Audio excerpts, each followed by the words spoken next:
بسم اللہ الرحمن الرحیم۔ مورخوں نے لکھا ہے کہ ایک صبح ابو عبیدہ رضی اللہ تعالیٰ عنہ اذان کی آواز پر جاگے اور اٹھے۔ وہ نماز کے لیے اٹھے تھے کہ دربان نے انہیں اطلاع دی کہ حدید بن مومن خزرج اپنے ساتھیوں کے ساتھ آیا ہے۔ ابو عبیدہ رضی اللہ تعالیٰ عنہ کو جیسے اپنے کانوں پر شک ہوا ہو۔ انہیں توقع نہیں تھی کہ حدید اپنی جماعت کے ساتھ اچانک واپس آ جائے۔ انہیں کچھ پریشانی سی ہوئی کہ رومیوں کو ان کی اصلیت معلوم ہو گئی ہوگی اور دو چار آدمی پکڑے گئے ہوں گے اور باقی بھاگ آئے ہیں۔ ابو عبیدہ رضی اللہ تعالیٰ عنہ انہیں بلانے کے بجائے دوڑے باہر نکلے۔ دیکھا حدید کے ہونٹوں پر مسکراہٹ تھی اور اس کی جماعت کے تمام مجاہد موجود تھے اور سب کے چہروں پر بشاشت تھی۔ تم سب کیوں آئے ہو؟ ابو عبیدہ رضی اللہ تعالیٰ عنہ نے پوچھا۔ اس لیے کہ 30,000 قبائلیوں کا لشکر چلا گیا ہے، حدید نے مسکراتے ہوئے جواب دیا۔ کہاں؟ جہاں سے وہ آئے تھے، حدید نے جواب دیا۔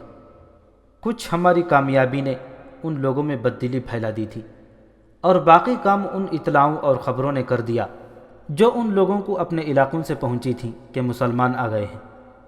ہم نے افواہیں پھیلائیں، جلتی پر تیل ڈالا اور آخر قبائلی رومیوں کا ساتھ چھوڑ کر چلے گئے۔ حدید اور اس کے ساتھیوں نے تفصیلات سنائیں کہ قبائلی کس طرح ہرقل سے بدظن ہو گئے تھے اور آخر وہ کس طرح ہرقل کا ساتھ چھوڑ کر چلے گئے۔ ابو عبیدہ رضی اللہ تعالیٰ عنہ نے دونوں ہاتھ اٹھا کر اور آسمان کی طرف دیکھتے ہوئے اللہ کا شکر ادا کیا اور بلند آواز سے کہا کہ یہ سب اس اللہ تبارک و تعالیٰ کی رحمت و برکت ہے جس کے نام پر ہم یہاں آئے تھے اور جس کے نام پر ہم نے اپنی جانیں قربان کرنے کے لیے وقف کر رکھی ہیں۔ ابو عبیدہ رضی اللہ تعالیٰ عنہ اور یہ سب لوگ نماز پڑھنے کے لیے چلے گئے۔ اس زمانے میں سپہ سالار امامت کے فرائض سر انجام دیا کرتا تھا۔ ابو عبیدہ رضی اللہ تعالیٰ عنہ نے نماز کی امامت کی اور نماز سے فارغ ہوئے تو ابو عبیدہ رضی اللہ تعالیٰ عنہ اٹھے اور سب سے کہا کہ کوئی آدمی ابھی جائے نہیں، آج کی صبح ہمارے لیے ایک بہت بڑی خوشخبری لے کر طلوع ہوئی ہے۔ ابو عبیدہ رضی اللہ تعالیٰ عنہ نے بڑی بلند آواز میں کہا اور ہزارہ مجاہدین جو وہاں موجود تھے سناٹے میں آ گئے۔ ابو عبیدہ رضی اللہ تعالیٰ عنہ نے اعلان کیا، 30,000 عیسائی قبائل کا لشکر رومیوں کا ساتھ چھوڑ کر اپنے علاقوں میں چلا گیا ہے۔ یہ اللہ کی غیبی مدد ہے۔ اللہ نے قرآن کی سورہ زمر میں فرمایا ہے کہ جنہوں نے شیطان سے منہ موڑ کر اللہ کی طرف رجوع کیا ان کے لیے خوشخبری ہے۔ اللہ نے اپنے رسول صلی اللہ علیہ وسلم سے اس آیت میں فرمایا ہے کہ میرے ان بندوں کو خوشخبری سنا دے جو میری بات سنتے ہیں اور نیک راستے پر چلتے ہیں، اور اللہ انہی کو صحیح راستہ دکھاتا ہے، اور یہی ہیں جو عقل والے اور ہوش والے ہیں۔ اللہ کے یہ بندے تم ہو جنہیں اللہ نے آج خوشخبری بھیجی ہے کہ الجزیرہ کے قبائلیوں کا وہ 30,000 کا لشکر جو ہمارے لیے ایک بہت بڑا خطرہ بن گیا تھا، رومیوں کا ساتھ چھوڑ کر ان سے بدظن ہو کر چلا گیا ہے، اور پیچھے روم کی تھوڑی سی فوج رہ گئی ہے۔ یہ فوج تم سے پہلے ہی خوف زدہ ہے اور اس فوج میں اتنا سا دمخم بھی نہیں کہ تمہارے سامنے ایک دن بھی ٹھہر سکیں۔ نعرہ تکبیر! کسی نے پھیپھڑوں کا پورا زور لگا کر یہ نعرہ بلند کیا اور ہمس کے زمین و آسمان اللہ اکبر کے گونجدار اور گرجدار دھماکے سے لرز اٹھا۔ یہ نعرہ بلند کرنے والے خالد بن ولید تھے جو ابو عبیدہ رضی اللہ تعالیٰ عنہ کی مدد کے لیے قنصرین سے آ کر حمص میں مقیم تھے۔ انہوں نے شہر سے باہر نکل کر لڑنے کا مشورہ دیا تھا جو سپہ سالار ابو عبیدہ رضی اللہ تعالیٰ عنہ نے نہیں مانا تھا۔ اب انہیں شہر سے باہر جا کر کھلے میدان میں رومیوں سے آمنے سامنے کے معرکے کا موقع مل گیا تھا۔ مجاہدین اسلام ابو عبیدہ رضی اللہ تعالیٰ عنہ بڑی پرجوش آواز میں کہہ رہے تھے، انشاءاللہ یہ معرکہ شام کا آخری معرکہ ہوگا۔ جس طرح عراق کی سرزمین زرتشت کے پجاریوں سے پاک ہو گئی ہے، اسی طرح شام سے رومی ہمیشہ کے لیے چلے جائیں گے اور یہ زمین بھی پاک ہو جائے گی۔ مجھے یہ کہنے کی ضرورت تو نہیں لیکن ایک بار پھر یاد دلانا ضروری سمجھتا ہوں، ہم نے یہ ملک اس لیے فتح نہیں کیا کہ یہاں حکمرانی کریں گے یا یہاں کے بادشاہ بن بیٹھیں گے، بلکہ ہمارا مقصد اور ایمان یہ ہے کہ یہاں اللہ کی حکمرانی قائم کریں۔ یہ بھی سن لو کہ ملک فتح کرنے پر ہی ہمارا کام ختم نہیں ہو جاتا، بلکہ اصل کام اس کے بعد شروع ہوتا ہے۔ یہ کام ہے لوگوں کے دلوں پر فتح حاصل کرنا اور ان کے دلوں سے غلامی کا احساس مٹا کر انہیں تکریم و تعظیم دینا جو اللہ نے اپنے بندوں کو عطا کی ہے، لیکن ابھی اپنے آپ کو فاتح نہ سمجھ لینا، کیونکہ دشمن ابھی یہاں موجود ہے۔ جب تک دشمن اپنے خون میں ڈوب نہ جائے اور اپنے گھوڑوں کی اڑائی ہوئی گرد میں گم نہ ہو جائے، اپنے آپ کو فاتح نہ سمجھنا۔ اللہ نے معجزہ دکھا کر ہمارے دشمن کو 30,000 کے لشکر سے محروم کر دیا ہے۔ ہمیں یقین ملا ہے کہ اس کی ذات باری ہمارے ساتھ ہے۔ امیر المؤمنین بھی کمک لے کر آ رہے ہیں اور قعقاع بن عمرو ہماری مدد کے لیے 4,000 گھوڑ سوار لے کر پہنچنے ہی والے ہیں۔ اب فوراً حملے کی تیاری کرو۔ ضروری ہدایات اور دیگر باتیں تمہارے سالار بتا دیں گے۔ مجاہدین کے اس لشکر کی جذباتی اور جسمانی کیفیت ایسی ہو گئی جیسے ان میں نئی روح پھونک دی گئی ہو۔ وہ ہمت اور حوصلہ ہارنے والے نہیں تھے۔ انہوں نے ہر میدان قلیل تعداد سے فتح کیا تھا اور کئی گنا زیادہ طاقتور دشمن کو تحت طیخ کیا تھا، لیکن یہاں ایسی صورتحال پیدا ہو گئی تھی کہ پریشانی کے آثار سپہ سالار کے چہرے پر بھی نظر آنے لگے تھے۔ وہ محاصرے میں آ کر لڑنے کے لیے تیار تھے، لیکن اب اپنے سپہ سالار سے یہ خوشخبری سنی تو وہ بند کلیوں کی طرح کھل اٹھے۔ ابو عبیدہ رضی اللہ تعالیٰ عنہ اور خالد بن ولید رضی اللہ تعالیٰ عنہ نے حملے کا پلان تیار کر لیا اور اپنے لشکر کو فوری تیاری کا حکم دے دیا۔ بزنطیہ میں ہرقل کے ہاں تو ماتم والی فضا بن گئی تھی۔ وہ عیسائی قبیلوں کو روکنے میں بری طرح ناکام ہوا تھا۔ اس کا اپنا جو جاسوسی کا نظام تھا، اس سے اسے اپنی فوج کے متعلق بڑی مایوس کن رپورٹیں مل رہی تھیں۔ قبیلوں کے چلے جانے سے ہرقل اتنا مایوس نہیں ہوا تھا جتنی مایوسی اس کی فوج میں طاری ہو گئی تھی۔ مایوسی تو طاری ہونی ہی تھی۔ فوج کی یہ نفری جو اس وقت بزنطیہ میں تھی، یہ ہرقل کی بچی کچی فوج تھی۔ ان فوجیوں نے اپنے ہزارہ ساتھیوں کو مسلمانوں کے ہاتھوں کٹتے دیکھا تھا۔ انہوں نے یہ بھی دیکھا تھا کہ ان کے اپنے گھڑ سوار اپنے پیادہ سپاہیوں کو گھوڑوں تلے کچل کر پسپا ہوئے تھے۔ 3 مورخوں کے مطابق اس وقت تک شام کی جنگ میں ہرقل کے تقریباً 90,000 فوجی مارے جا چکے تھے اور زخمیوں کا کوئی شمار ہی نہ تھا۔ صحیح سلامت گھوڑے جو مسلمانوں کے ہاتھ آئے تھے، ان کی تعداد 30,000 تھی۔ ہرقل اپنے بیٹے قسطنطین کے ساتھ وہاں گیا جہاں اس کی فوج خیمہ زن تھی اور جس نے حمص کو محاصرے میں لینا تھا۔ یہ فوج دور دور تک پھیلی ہوئی تھی۔ اسے ایک جگہ اکٹھا کیا گیا اور ہرقل نے اپنے فوجیوں کو حوصلہ بڑھانے کے لیے بڑی جوشیلی تقریر کی، لیکن اس نے دیکھا کہ اس کے فوجی یوں چپ چاپ اور بے حس و حرکت سن رہے ہیں جیسے ان کے جسم بے جان ہو چکے ہوں۔ یہ فوج تو ہرقل کو اپنے قریب دیکھ کر نعرے لگایا کرتی تھی، لیکن اب اس فوج کا یہ عالم تھا کہ ہرقل جس قدر جوش و خروش سے بات کرتا تھا، اس کی فوج اتنی ہی مردہ ہوتی چلی جا رہی تھی۔ کسی نے رسمی طور پر بھی نعرہ نہ لگایا۔ ہرقل بغیر لڑے پسپا نہیں ہونا چاہتا تھا۔ اس نے اپنی اس فوج میں جان ڈالنے کے لیے ایک اور حربہ آزمایا۔ تم ارض روم کے شیر ہو، ہرقل نے بازو ہوا میں لہرا کر کہا۔ تم روم کی عزت اور آن کے محافظ ہو۔ تم نے اس ملک پر حکومت کی ہے۔ مرد میدان اپنی ملکیت اور اپنی بادشاہی آسانی سے دشمن کے حوالے نہیں کیا کرتے۔ اگر تم اس میدان میں جم گئے تو یہ ملک شام پھر تمہارا ہوگا۔ میرے جاسوسوں نے اطلاع دی ہے کہ مسلمان حمص سے باہر آ کر ہم سے لڑیں گے۔ میں یہی چاہتا تھا کہ وہ قلعہ بند شہر کی دیواروں سے باہر آ جائیں، اور پھر مجھے پورا یقین ہے کہ تم انہیں بھاگنے نہیں دو گے، کاٹ کر پھینک دو گے۔ میں نے فیصلہ کر لیا ہے کہ تم میں سے ہر سپاہی کو خالص سونے کا ایک ایک ٹکڑا دوں گا۔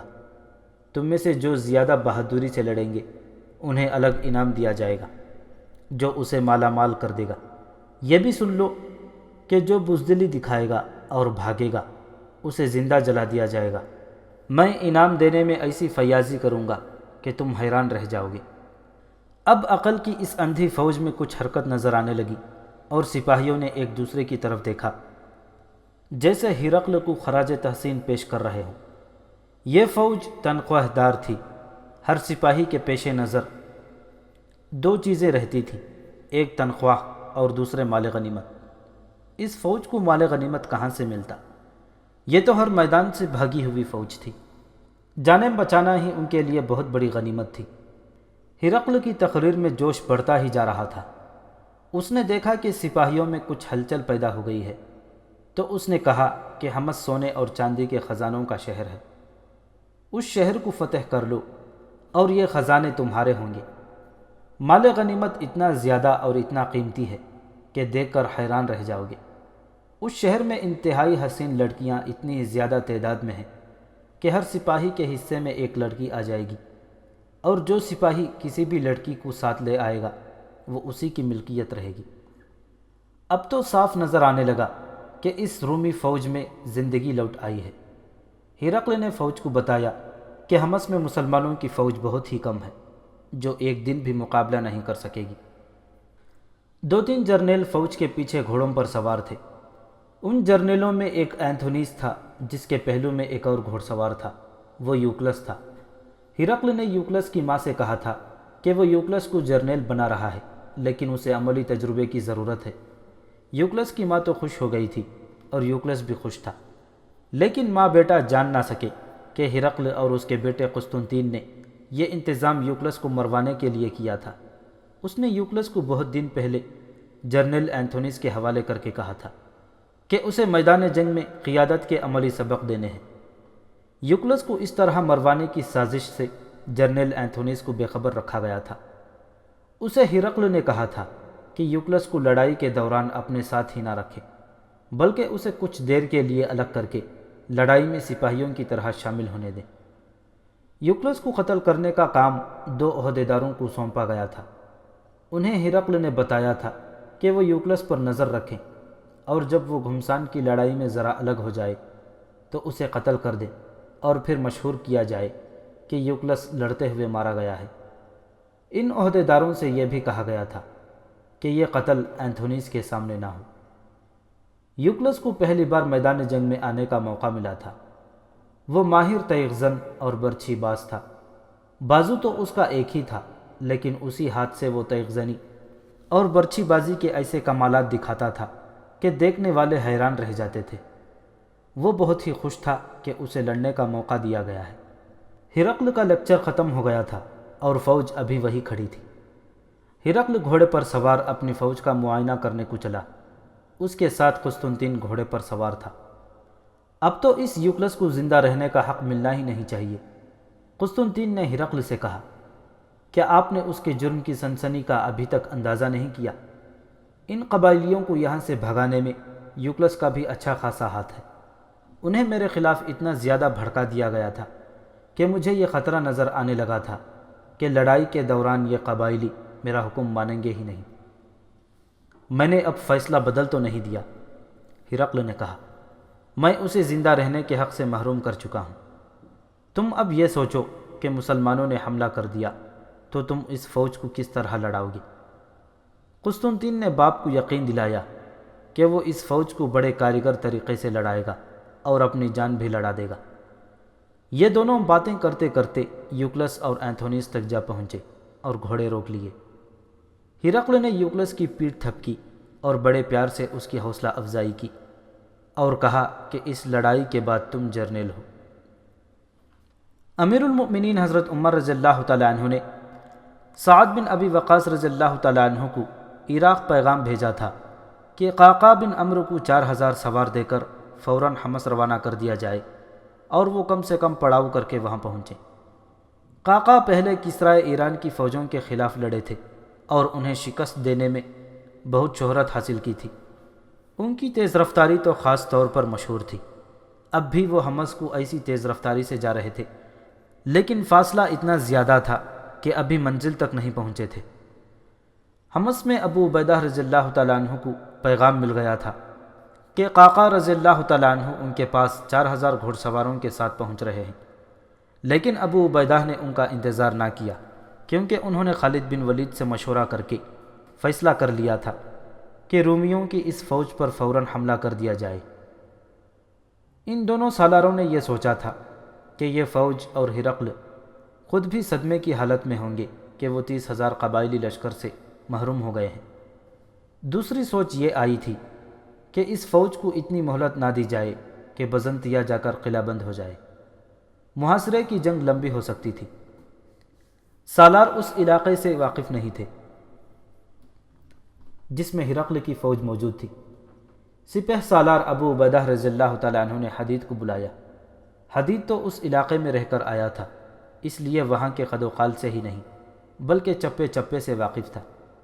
اس نے سپہ سالار کو وہاں کی زمین نہایت اچھی طرح سمجھا دی۔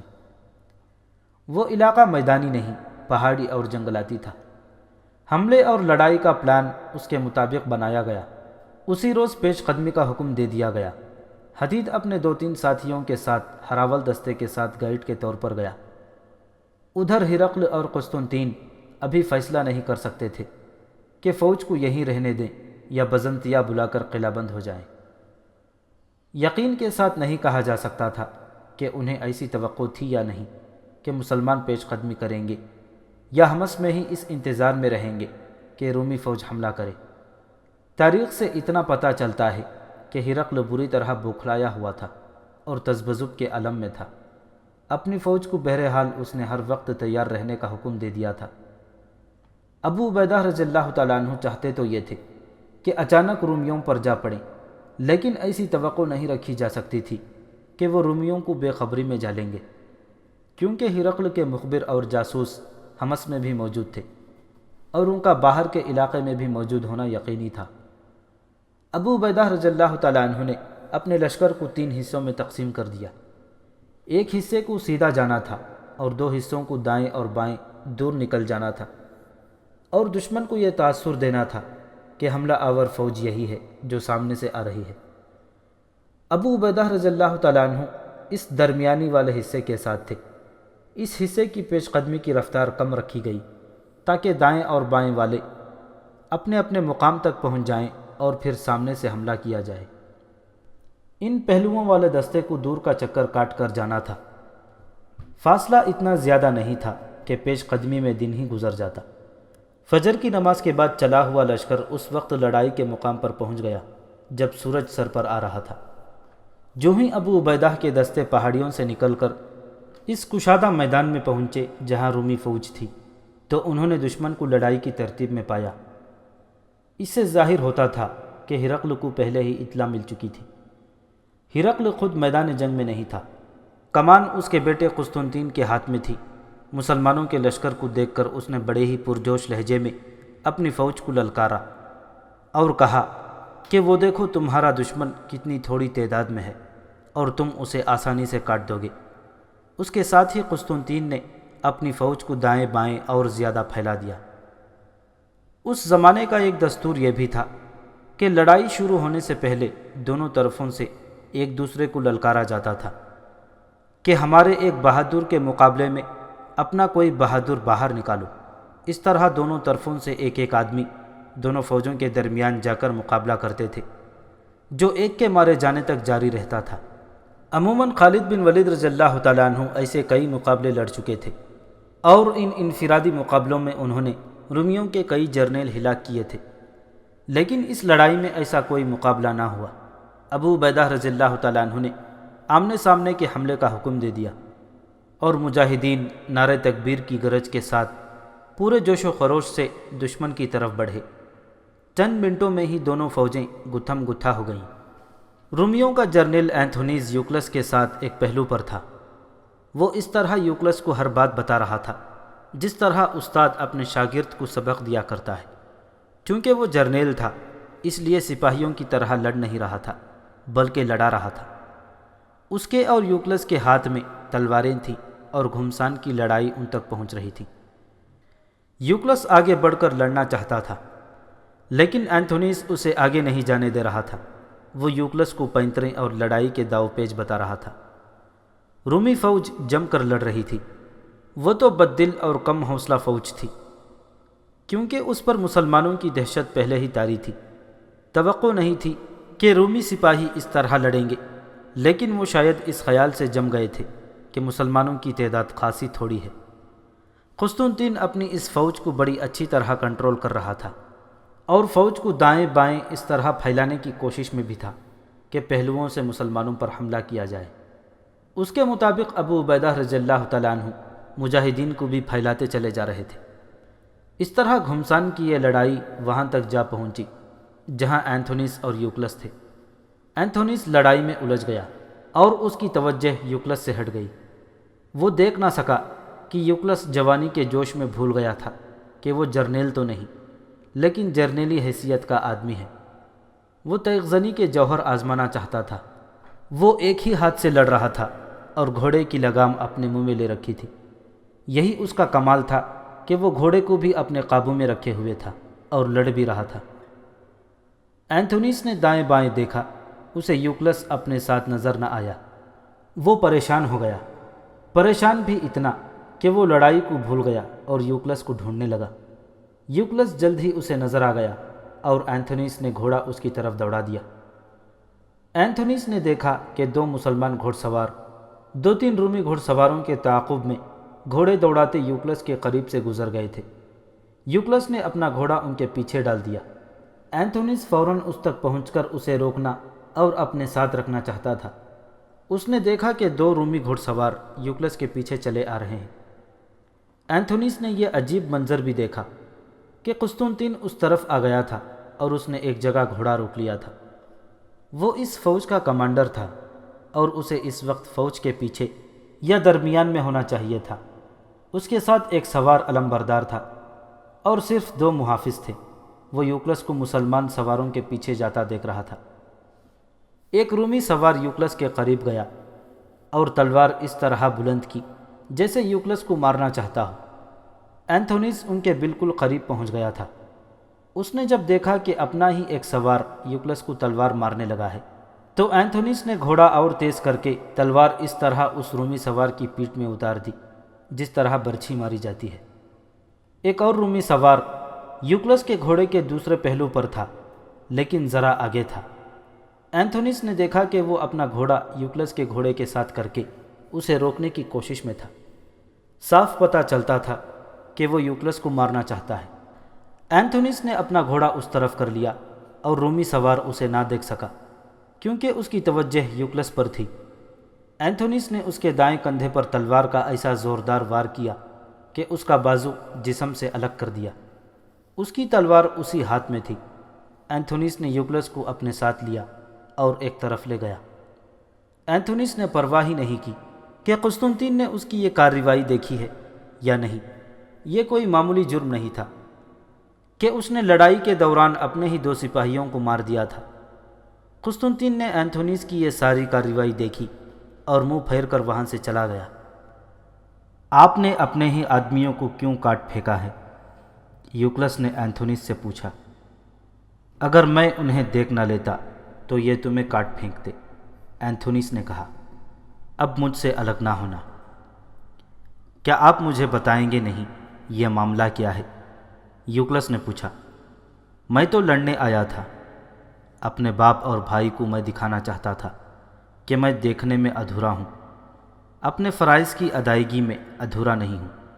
شاید یہی دیکھنے کے لیے شاہ ہرقل نے مجھے آپ کے ساتھ بھیجا تھا۔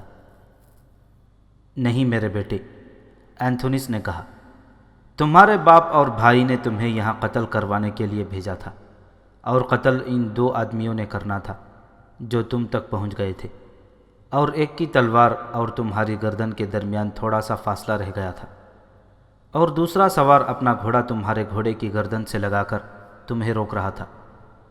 میں نہ دیکھ لیتا تو تمہاری ماں کو یہ خبر سنائی جاتی کہ تمہارا بیٹا بہادری سے لڑتا ہوا مارا گیا ہے۔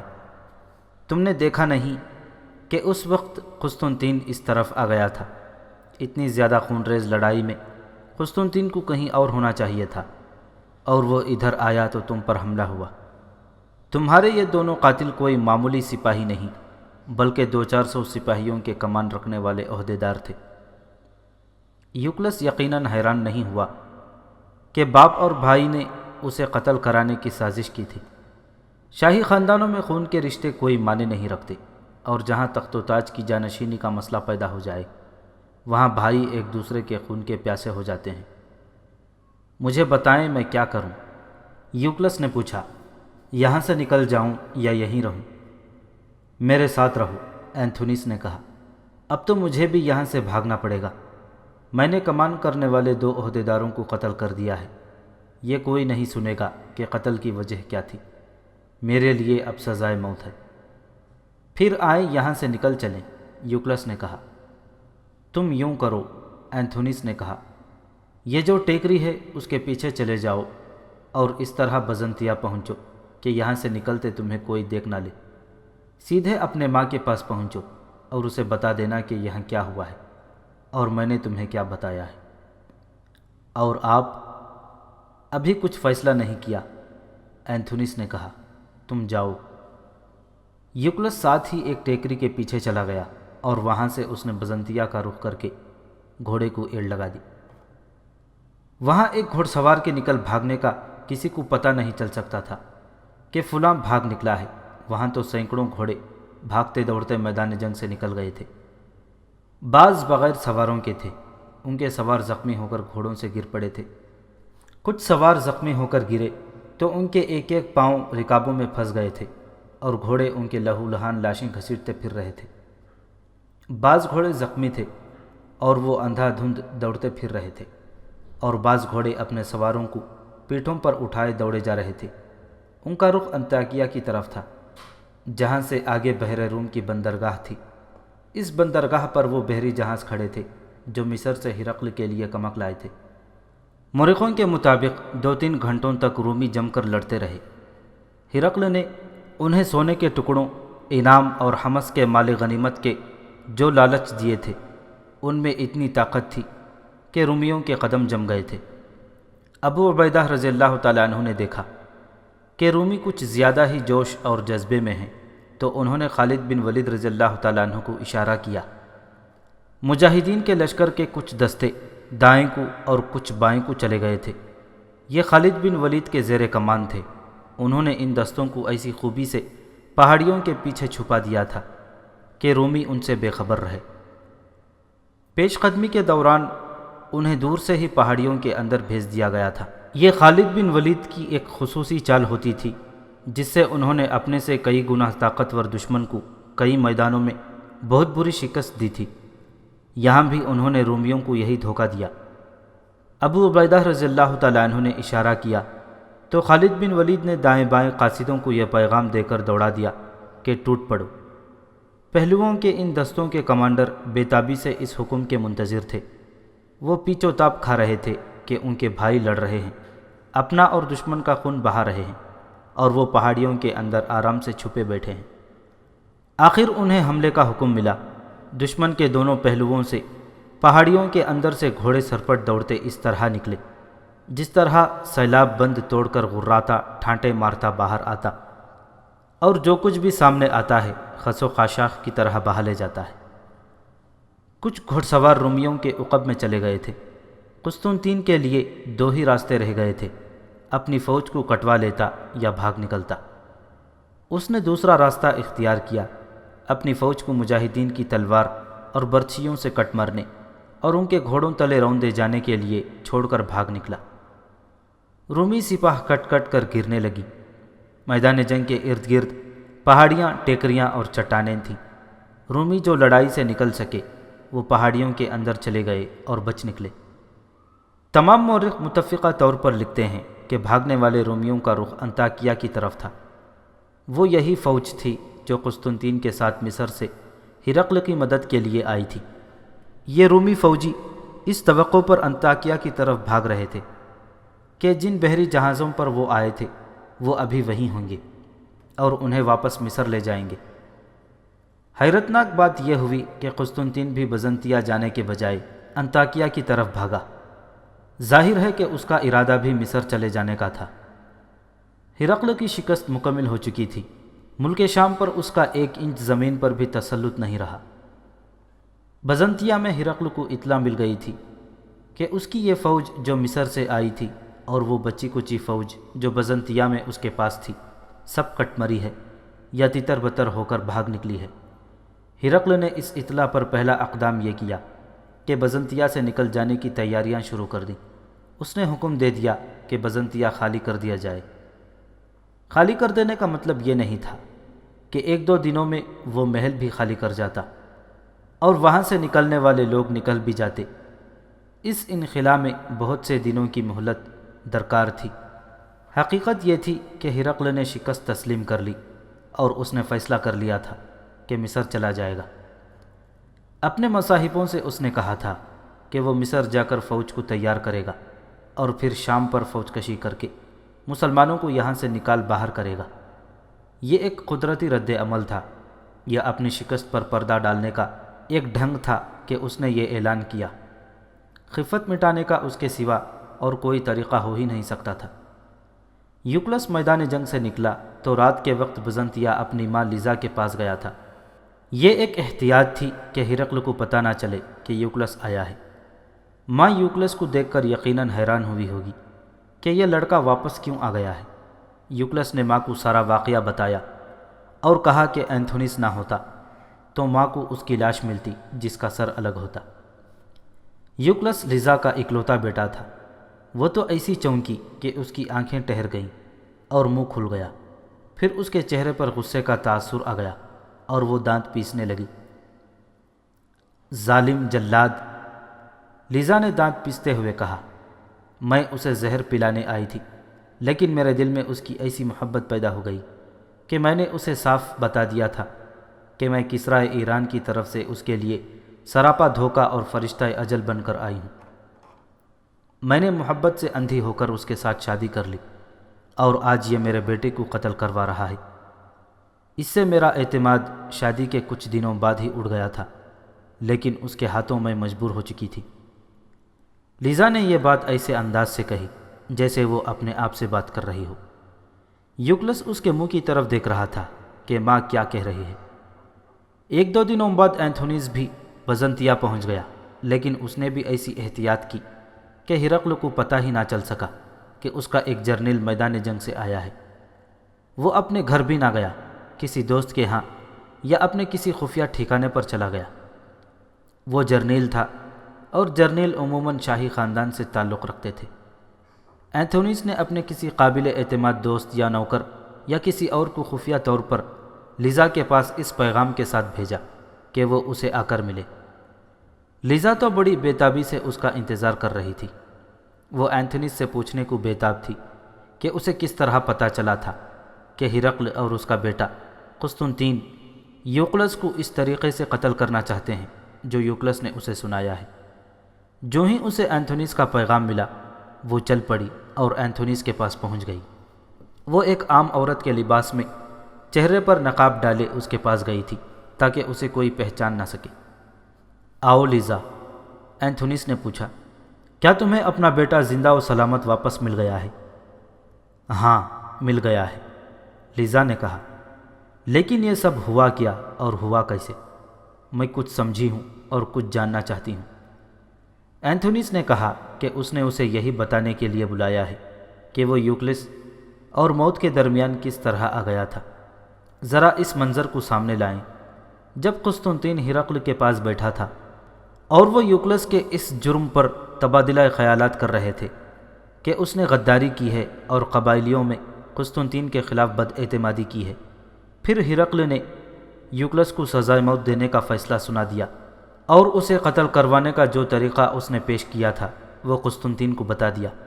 پھر اس نے لیزا کو اور یوکلس کو بھی بلایا تھا اور انہیں یہ جھانسا دیا کہ وہ یوکلس کو جرنیل بنانے کا فیصلہ کر چکا ہے اور عملی تجربہ حاصل کرنے کے لیے یوکلس کو میدان جنگ میں جانا پڑے گا۔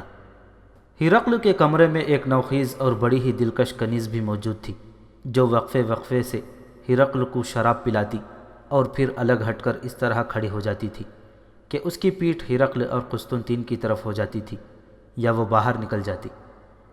کنیز پیٹ کر کے دور جا کھڑی ہوتی یا کمرے سے نکل جاتی۔ اس کے کان ہرقل اور قسطنطین کی باتوں پر لگے ہوئے تھے۔ اس نے بڑی اچھی طرح سن لیا تھا کہ یوکلس کو قتل کروایا جائے گا اور اس مقصد کے لیے انہوں نے اسے جرنیل بنانے کی جو بات کہی تھی وہ ایک جھانسا تھا۔ جب ہرقل نے کہا کہ وہ یوکلس کو اینتھونیس کے حوالے کر دے گا تو کنیز چونک اٹھی تھی، اور اب وہ ہرقل اور قسطنطین کی باتیں پہلے سے زیادہ غور اور توجہ سے سننے لگی۔ اس نے یوکلس کے قتل کی ساری سازش سن لی۔ یہ کنیز کم سینی میں اس کی بیوہ ماں سے چھینی گئی تھی اور اسے ہرقل کو بطور تحفہ پیش کیا گیا تھا۔ لڑکی چونکہ غیر معمولی طور پر خوبصورت تھی، اس لیے اسے ہرقل کی خاص کنیز بنا کر اس کے مطابق تربیت دی گئی تھی۔ اینتھونیس اس کنیز کی ماں کو اچھی طرح جانتا تھا اور ماں اینتھونیس کو اپنا ہمدرد سمجھتی تھی، جس کی وجہ یہ تھی کہ اس عورت کا خاوند اینتھونیس کا دوست تھا۔ وہ مر گیا تھا۔ کنیز کی ماں اینتھونیس کے آگے فریادیں کرتی رہتی کہ اس کی بیٹی اسے واپس مل جائے۔ اینتھونیس نے اس عورت کے ساتھ وعدہ کیا کہ وہ اس کی بیٹی کو کسی نہ کسی طرح ہرقل کے چنگل سے آزاد کرا لے گا۔ کنیز اسے اپنا مؤنس و غمخوار سمجھنے لگی اور دل میں اسے باپ کا درجہ دے دیا۔ کنیز اینتھونیس کو یوں خوش کرتی رہتی تھی کہ ہرقل اپنے خاص کمرے میں کسی کے ساتھ کوئی بات کرتا اور اس میں کوئی راز ہوتا تو وہ موقع پیدا کر کے اینتھونیس کو بتا دیتی تھی۔ اسی طرح اس نے یوکلس کے قتل کی سازش اینتھونیس تک پہنچا دی۔ اس نے اینتھونیس کو اس لیے سنائی تھی کہ وہ اس خبر سے لطف اندوز ہوگا۔ اس سے زیادہ اینتھونیس کا اس راز کے ساتھ کوئی تعلق نہیں تھا، لیکن کنیز جان گئی تھی کہ اینتھونیس کے لیے یہ خبر کس قدر اہم تھی، اور اسے جب اس سازش کی تفصیل معلوم ہوئی تو کس قدر مسرور ہوا تھا۔ یوکلس کو اینتھونیس کے ساتھ ہی لگا کر اس کا شاگرد بنا کر محاذ پر بھیجا گیا تھا۔ اینتھونیس نے یوکلس کی ماں کو بتایا کہ یوکلس اس کے ساتھ میدان جنگ میں آیا تو ہر وقت اس پر نظر رکھی کہ ایسا نہ ہو کہ قسطنطین کہیں اسے لڑائی سے پہلے مروا دے۔ اینتھونیس یوکلس کو اپنے سے الگ ہونے ہی نہیں دیتا تھا۔ آخر جنگ شروع ہو گئی۔ اب تو اینتھونیس یوکلس کو بالکل ہی اپنے ساتھ رکھتا تھا، لیکن یوکلس موقع دیکھ کر اس سے الگ ہو گیا۔ اینتھونیس نے جس طرح یوکلس کو بچایا وہ بیان ہو چکا ہے۔ تم نے مجھے پہلے کیوں نہیں بتایا تھا؟ لیزا نے پوچھا۔ نہیں لیزا، اینتھونیس نے جواب دیا، میں نے کچھ سوچ کر ہی تمہیں نہیں بتایا تھا۔ سوچا یہ تھا کہ تم ہرقل کو جا بتاؤ گی اور پھر یوکلس کو محاذ پر جانے نہیں دو گی تو ہرقل اسے کسی اور طرح قتل کرا دے گا۔ میں نے یوکلس کو بچانے کا عہد کر لیا تھا۔ تم جانتی ہو کیوں؟ ہاں میں جانتی ہوں، لیزا نے کہا۔ یوکلس تمہارا اپنا بیٹا ہے، یہ ہرقل کا بیٹا نہیں۔ میں نے جن بیٹیوں کو جنم دیا ہے وہ ہرقل کی ہیں۔ میں نے تم پر پھر کوئی احسان نہیں کیا، اینتھونیس نے کہا۔ یوکلس میرا اپنا بیٹا ہے۔ ہوا یوں تھا کہ لیزا نے ہرقل کی محبت سے مجبور ہو کر اس کے ساتھ شادی کر لی تھی، لیکن ہرقل کا دل چند دنوں بعد ہی لیزا سے ہٹنا شروع ہو گیا تھا۔ اس وقت اینتھونیس جرنیل نہیں تھا، وہ ہرقل کے شاہی محافظ دستے کا کمانڈر تھا۔